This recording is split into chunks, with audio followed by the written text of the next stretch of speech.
You're watching College Sports Rush's Sports Bettor's Paradise on the Bet Rivers Network. All right, Jimmy, Ott Charles Hanagriff. We're ready for the NCAA Baseball Tournament.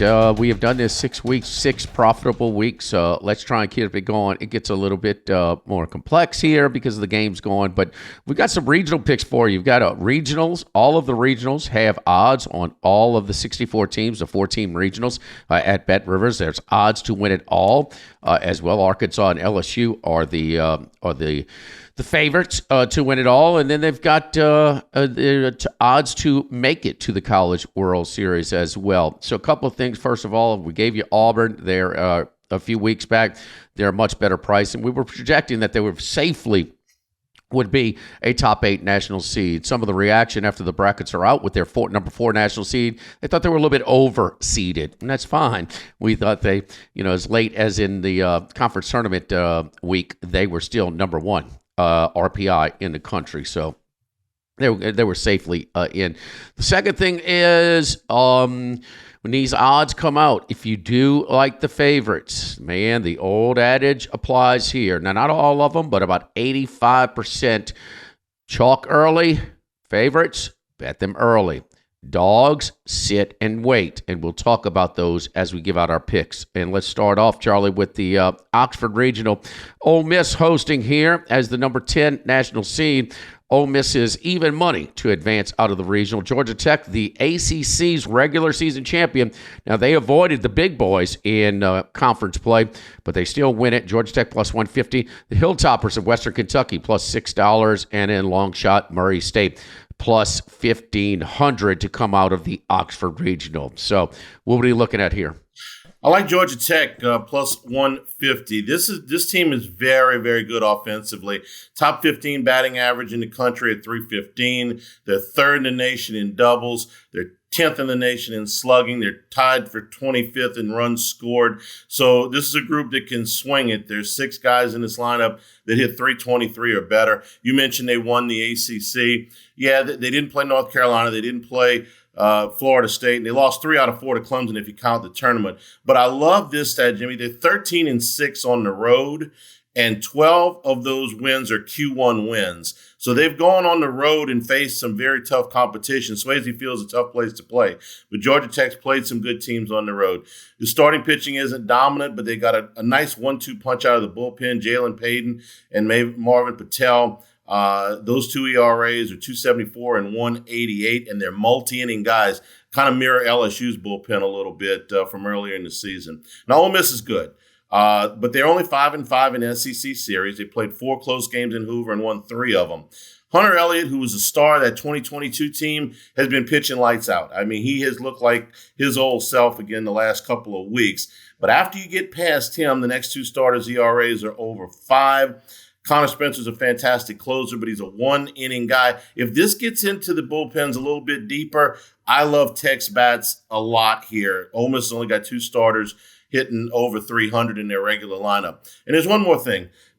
Danny Hall, the 70-year-old coach at Georgia Tech, is in his final year, 32 years at Georgia Tech. He's won 1,450 career games, 5-time ACC Coach of the Year. They want to send him out. He is very much a beloved figure there at Georgia Tech, been there since the mid-'90s. So the emotional aspect of that I like as well for Georgia Tech. Yeah, back in late March, he announced that he was retiring. So after 32 seasons with the Yellow Jackets, so yeah, top 10 all-time wins in college baseball history. So yeah, Georgia Tech he's had a great run with them. Plus 150 to get out of the Oxford Regional. All right, to my pick, let's go to the Los Angeles Regional. UCLA was co-regular season champions with Oregon in the Big Ten. They lost in the Big Ten championship game in Omaha. Nebraska doing their thing again, back-to-back years. They win the Big Ten tournament in the friendly confines of Charles Schwab Field in nearby Omaha. UCLA is minus 106. the regional. Cal Irvine plus 250, Arizona State plus $3, Fresno State plus 1,500. Arizona State was fortunate to get in to the tournament. They were one of the last four in, according to the committee, at 300. We'll scratch them. So that makes the path a little bit easier for the Anteaters, Cal Irvine. Cal Irvine was under consideration for a big part of the season to even host. Now, I don't know if they were going to put together a bid or not, but they were in position to host. They lost. They were one of the teams at one of the conferences that had some bid stealers. Cal Poly Slow came out of the Big West and took an extra spot for one of the at-large teams. But Cal Irvine is 41-15. They have a top 25 RPI, and they are 20-5 on the road. So they are just fine going on the road and playing. The other thing is, Cal Irvine, if you know anything about their style of play as well, they bunt it. They play small ball. They don't have tremendous power, and that is just fine in the way UCLA Stadium plays as well. It plays pretty damn big. Cal Irvine plus 250 to come out of the Los Angeles Regional is my pick. Charlie, anything to add on that? Yeah, twice as many Q1 wins as more than twice as many Q1 wins as UCLA, 7-3. So at the top end of the schedule, Irvine has done a nice job. All right, let's go to the Corvallis Regional. Oregon State, the host there, minus 125 to come out of the regional. TCU plus 125, the 2 seed. USC, the 3 seed at plus 600. And St. Mary's, who slugged it through their conference tournament at a plus 2,000. Charlie? I like TCU here plus 125. Good road record. The Frogs are 14-8 on the road. That includes 8 wins against Q1 and 2. They're playing good baseball. They had won 7-9. They got all the way to the Big 12 championship game. They lost a 10-inning, 1-run game to Arizona there. I'm a big fan of Kirk Saarloos, the head coach there. We remember him as a player for Augie Garrido at Cal State Fullerton. He was on Jim Schlossnagel's staff at TCU. They went to 4 straight College World Series in the middle of that run. He took over 3 years ago, took his second team at TCU to Omaha in 2023. So he knows about tournament baseball as well as anybody. I love the ace, Tommy Lepore. He bounced back in the Big 12 tournament after a couple of shaky starts. He's got an 8-2 record, 2.89 ERA, and 2.23 batting average against. And they've got a pretty deep staff. That team ERA led the Big 12. It was 19th nationally. And it's a solid lineup. Team batting average of 300, 6 guys hitting over 320. Very solid club. 34 of 57 games against Q1 or Q2. They're not intimidated by the stage. Oregon State is the most difficult team for me to evaluate among the seeded teams. Man, played a game in a month, huh? They're good. I just don't know how good they are. Their last game was May 19th. They played as an independent this year. I give them credit for putting together a schedule that is, at least competitive when you got to schedule 56 college baseball games dealing with the weather in Corvallis and the fact that you don't have a conference. So I give them credit there. And they're 11-11 against Q1, but the top 25 teams they played, they lost all 4 games to Oregon. They've only got 3 wins against the top 25. 2 good starters up at the top, 287 team batting average. I just don't know how good they are. I know that TCU has played really good teams. They've beaten really good teams. I give them a great shot to go into Corvallis and get this thing. I didn't know if Oregon State was going to be a top 8 or just a host site. They're a little bit of a mystery to me, Jimmy.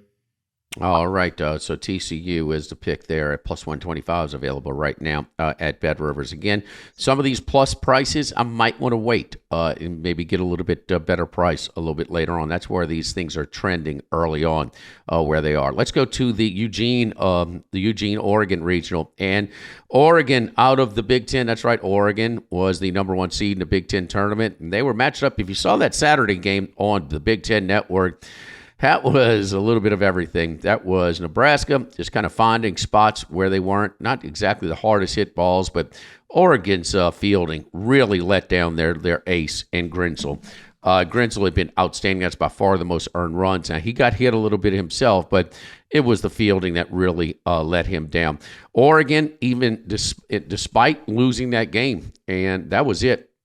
They won one in Omaha and lost one, and that was it. But they had come into that game and won 11 in a row and 16 of 17. So they enter the NCAA tournament 16 of 18. And they got a really weak 4 seed in Utah Valley State. Utah Valley State at plus 5,000. Second choice is Arizona plus 300. And then Cal Poly by the automatic, though winning their conference tournament, they would not have gotten in. Cal Poly stole a bid at plus 500. Arizona out of the Big 12 is not up to what they have been at times in the past. Oregon, it was minus 177 this morning. It's up to $2. We're still laying it, but get on it quick. I don't think this line is done moving at Bet Rivers. Oregon is back in the friendly confines with TD Ameritrade or now Charles Schwab. They went 12-3 to the unders, and the three overs were circumstantial. It was a pitching friendly part, even with the wind blowing out for the first part of the tournament. But Oregon, number 1 in home runs this year. They are number 2 in scoring in the Big Ten this year, and they will be back at prep. They're number 3, which some coaches don't like to do. They don't like to pitch down in that 1-4 matchup, but they've got a solid 3. It's a dip down, and then they could come back with their 1 and 2 to win this thing. It is really set up with roster, with the caliber of competition and the friendly confines of Eugene, where their batters are much more comfortable. I thought that this line would be much, much higher. I'm going with Oregon minus 200 to win their regional. Jimmy, I was surprised. Oregon was going into conference tournament week. They were strong contenders to be a top 8 national seed. And for some reason, the RPI is a strange thing sometimes. After that loss to Nebraska, they dropped 6 spots, which is too much, but it's everybody else that is on their schedule. One data point out of 55 or something. Yeah, I didn't get that. I thought they were a lot closer to 8 than they were to 16, which was where they ended up in the RPI. So I agree with you. I think they're a little underseeded here. And keep in mind, the RPI is a tool that they like to lean on. There's no doubt. Legendary coach Skip Bertman talks about it all the time. Says they love the RPI, and that's maybe one of the reasons where the regular season champion in the SEC by multiple games, Texas, did not get the number 1 overall national seed. Vanderbilt, who just won the conference tournament, but Vandy finished with the number 1 RPI, Texas with 4th, and also their key injury. One more stat on Oregon. They only played 10 Q1 games, but they won 9 of them. That's the best winning percentage against Q1 of anybody in the tournament. So when they've played up, they played well. All right, let's go to the next regional. In the Austin regional, Texas is minus 305. Texas San Antonio is plus 325. Houston Baptist at plus 1,500. And Kansas State, I skipped over Kansas State, I'm sorry, plus 800 are the odds at Bet Rivers to win the Austin Regional. Texas and Jim Schlossnagle, we've talked about it on this podcast before. They have had a hell of a season to win the SEC in their first year by multiple games, even losing their ace pitcher for the second half of the regular season. So they had they managed fine the first weekend when they swept Texas A&M, all 1-run games in Austin, and it was obviously had a little extra juice up to Texas A&M. After that, they had, you correct me if I'm wrong, Charlie, something like, it was 4 and 5 the rest of the way, and the other 3. So they had 4 conference series. They lost 3 of the 4, and then they went 4 and 5, and then they also went 1 and done. They lost to Tennessee in the single elimination tournament in Hoover this year, that new format in the ACC and the SEC. But Texas San Antonio is legit. They blasted through their conference this year. They have a top 25 RPI. They are, and I think this is an Austin regional. They're a little bit wounded. What does Schloss do with his pitching staff? Because with what's going on, I love their approach. Schlossnagel's going to win a lot of games, but this is just a big blow to take against a capable, more than capable Roadrunner team coming in at Texas San Antonio plus 325. Yeah, it's not a bad shot here. I think the key for Texas is 2 things. Number 1, Ruger Riojas, who took over for Jared Spencer as a top pitcher. We talked with Nolan Kane, their assistant coach who was at LSU before yesterday on the show. Riojas is a different pitcher. He's not going to strike out nearly as many guys. He's a very athletic pitcher, not very big, but he's kind of been up and down since he had to go to that Friday night role. That pitching that marble game or pitching that Friday night game is way different. The other thing I think is if they can get it to the bullpen and get it to Dylan Volantis, this is one of the top pitchers in the country. He was the SEC Freshman of the Year. He's a 6'6" lefty, and his stuff is just absolutely filthy. So Texas is, if he's available, Texas is playing 6-inning games, because if you get to the 7th inning with the lead, Texas's odds of winning the game go up by a factor of 10. He's that good. All right, let's go to Hattiesburg, one of the cooler atmospheres of all for college baseball, in the Pete Taylor Field. You've heard of tailgating, right? Well, that's where you just go pregame, right? No, the term was originated because you sit on the back of your tailgate and you drink a few beers, you go in the game where you eat a sandwich or something, and it got grilling, and you bring your DJ booth and a whole shebang. Okay, but no, at the Pete, tailgating is you have reserved spots for your vehicle. That's right, and most of them in Hattiesburg are pickup trucks. And they pull their pickup trucks with a raised berm down the right field line, and you have a view of the stadium, and you're sitting there drinking your cold ones and just chilling and doing whatever the hell you want. It is cool. Check it out if you do see it at the Pete. I've done games before there. It's really fun. They are the last team to get as a host regional site. That was announced on Sunday night. They're plus 110, basically even money to come out of this regional. Alabama, a lot of sticks, but boy, that bullpen scares you a lot. They are at plus 150. This is one of the non-favorites to move down. They were plus 175 just hours ago, and now they're plus 150. Miami, who's capable. We've seen them sweep the likes of NC State and then get swept on their own. They're plus 500. And then Columbia plus 1,500. Charlie, who do you like coming out of the Hattiesburg Regional? I like Alabama here, and I let me echo what you said about that atmosphere there. I call games there as well, and it's a wonderful place to watch a baseball game. This is, to me, about the class of opponents that both of these teams have played. Alabama's played 27 Q1 games and won 15 of them. That's the 7th most played and the 5th most wins in the country. In addition to their SEC wins, they've got wins over Coastal Carolina, North Carolina State, and yes, Southern Miss. The SEC schedule, we have to do this because it's relevant. They did play Missouri. They did not play South Carolina. They've beaten some big-time pitchers. They beat Ryan Prager at A&M. They beat Liam Doyle against Tennessee. They beat Kyson Witherspoon against Oklahoma. Now, they won those games. Those pitchers didn't necessarily take the loss, but they were the starters in those games. So they played big-time competition.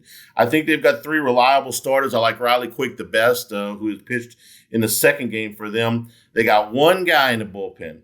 Carson Osmer leads the nation in saves. After that, it's rough. We've seen the Bama bullpen blow a bunch of leads. So if they can't get it to Osmer with a lead, they're probably in trouble. Southern Miss, it's just 12 Q1 games. They went 7-5, 9 more against Q2. That means that 36 of their 58 games were against Q3 and 4. This is just, I think, use a horse racing analogy. A horse that's been running an allowance company versus a horse that's been running in stakes, company. And that's why I like Alabama here. Southern Miss does have 2 strong pitchers. J.B. Middleton is 6th in the country in ERA. Matt Adams has given up 1 earned run or less in his 4 of his last 5 starts. But their bullpen isn't deep either, and they're scuffling a little bit offensively. They've left 10 runners on base per game for the last 7 games, so they're kind of like LSU. They're kind of trying to find that offense a little bit. I like Alabama here. I think they've got a chance to go into Hattiesburg and pull the upset. Keep this note down as well. Talking about the sticks, but the lack of bullpen Sunday on, and they could play 1-2 games on Sunday, and they may possibly play a game or 2 on Monday as well. Once it's Sunday gets on, you see that big total for the individual games for Alabama. Don't sway. Swing away on the over. I mean, they are an over team once you get into that bullpen and get down the line pitching. All right, let's get down to the individual games where we've had 6 straight winning weeks, but these are a little bit tougher. We don't have the lines. We'll project them. A lot of these are not announced starters but the 2-3 matchups are easier to project. Rarely gosh, I can't remember the last time a 2-3 game where the coach did not pitch their ace. And let's start off with Kentucky and West Virginia, and we're thinking this line will be right around a pick'em between the Wildcats and the Mountaineers. This is in Clemson. Hello, Cajun Cafe, out in right field in Clemson. Great little dimension to one of our college baseball parks as well. Charlie, you looking at the Cats here, the banged up Cats, but Migione has done a really nice job. We thought this team was squarely on the bubble. Our friends at D1 Baseball had them as the first team out, the last team out, that one spot away from being left out. They were safely in. The committee revealed their last 4 to get in. They were not on that list, so they had a little bit more cushion than a lot of people expected. They're here though, and they could even be favored in this matchup as a 3 seed. And I'm playing a little bit of a hunch here. We've seen teams that barely eked in, even if they didn't eke in as much as we thought. Kind of catch fire, use that as a little bit of a motivational tool. But I also like the pitching for Kentucky. They've run Nate Harris on Friday nights for most of the season, and he's had to be fed too. He's not as dominant of a strikeout, swing and miss guy as a lot of those SEC ones, but he's hung in there, ERA in the mid-4s, and Kentucky's been in a lot of these ball games. Griffin Kern for West Virginia is good, but I think that Kentucky's got a real good shot to spring the upset in game number 1. And even more so, they could choose to flip their pitching rotation. Their best statistical pitcher has been Cleaver, who's usually pitched on Sundays. If they would have run him in game 1, I like Kentucky even more, even though I'm expecting Nate Harris. So I think Kentucky maybe riding a little bit of that momentum of getting in the tournament when maybe they thought they weren't. And I like Nate Harris as well. Yeah, they that's been a big advantage on the Sunday matchups for Kentucky. The Slim Reaper, I think. Slim Reaper, man. He's about $1.65. Yeah, from the left side. Get a lot of action there. Let's go to another individual game, another 3 seed versus a 2 seed. Here you go. I mean, Mississippi State, they were performing below expectations enough to fire their coach, the only coach to win them a national championship. I'm not saying Mississippi State baseball and all of their success. That would be strong enough. The only national championship in the history of the school, men or women, in Starkville, and they fired him just a couple of years, or a year and a half, 2.5 years after they won it all. State 3 seed out of the tough SEC and Northeastern. Man, they look great, but who have they played up in that area of the country? You're looking at Mississippi State, and you love their ace, and he could be a favorite, a sizable favorite here, though, even as a 3 seed. I like Pico Cone an awful lot. Swing and miss stuff, 107 strikeouts in 76 and a third innings. And he's been fed, like Nate Harris has been fed to a lot of these Friday night guys for Mississippi State, and he takes the ball every week. Had one rough outing against Ole Miss. The rest of them have been pretty solid. Northeastern's got 3 guys that they could throw out there. All of them have sub-3 ERAs. And lost a game in almost 2 months, 27 in a row. That's good in any league. They've only played 5 Q1 games a whole season. When we talk about the strength of these regionals, the last thing I'd want to see is an SEC team in there as a 3 seed. That's what you got here. I like Pico Cone. I think this number could go as high as maybe 175. I'd take him up to that. All right, and for our last pick, and this is a double pick for you, and we apologize if we're being redundant, but we're going to keep, as long as we keep getting bites out of this fishing hole, we're going to cast a line, and that is Witherspoon out of Oklahoma, the ace. He is the highest projected pitcher maybe to come out of the league in the draft. He's just been phenomenal and has won some big games on Friday nights as a number 1 in some tough places to do so.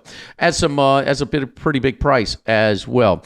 We're projecting him to be the starter. Nebraska utilizes their semi-home field advantage again. Back-to-back years, they get the automatic bid, even as an 8th place finisher out of the Big Ten.